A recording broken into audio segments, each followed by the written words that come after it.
10 pinakamayamang bata sa buong mundo. Welcome sa Arvin Polo TV. Alam nyo bang may mga bata sa buong mundo na mas mayaman pa sa kilala nating mga milyonaryo? Sila yung mga batang kahit hindi pa pinapanganak ay may yamang naghihintay na sa kanila. Parang naka-jackpot na sa lottery ng buhay. Nakakabilib, di ba? Pero sino nga ba ang mga batang ito?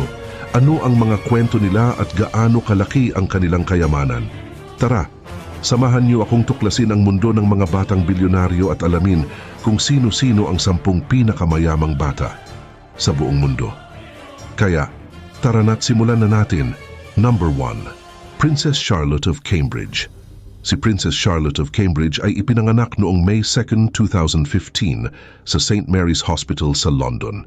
Siya ang pangalawang anak nina Prince William, Duke of Cambridge, at Princess Catherine of Wales. Siya rin ang apong babae nina King Charles III at Princess Diana